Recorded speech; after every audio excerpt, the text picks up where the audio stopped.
So what does the Scottish judges' ruling over the prorogation of Parliament mean, and what do other courts say? Jack Doyle gives you the ins and outs of the latest twist.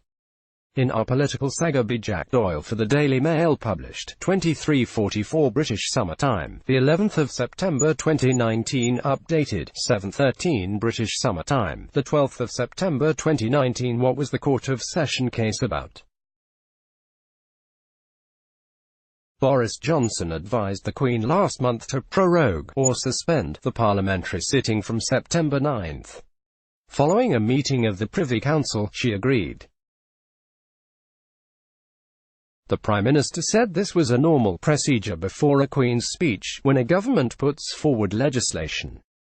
Mr. Johnson's critics accuse him of trying to restrict the parliamentary timetable. Although 5 weeks would be lost, much of it covered party conference recess. What did the court decide? 3 judges in Scotland's highest civil court, the Court of Session, ruled unanimously that Mr. Johnson's decision was unlawful because it was motivated by the improper purpose of stymieing Parliament and stopping MPs holding the government to account. One judge said Mr. Johnson had failed to show a valid reason for proroguing Parliament. What does the ruling mean? In terms of its immediate legal effect, very little. The power to recall Parliament rests with Mr. Johnson alone, and he will wait for a ruling of the UK's highest legal body, the Supreme Court, which examines the case on Tuesday. But the ruling was a political bombshell, and the opposition called on Mr. Johnson to resign.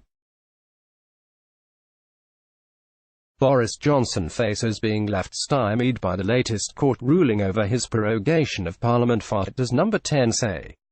Officials insist the prorogation was to allow for a new Queen's speech and not to stop MPs passing legislation against a no-deal Brexit. A source reportedly said that campaigners chose the Scottish courts for a reason, comments seen as impugning the independence of the judges. But a spokesman for Mr. Johnson later insisted the PM absolutely respects the independence of the judiciary. What do other courts say?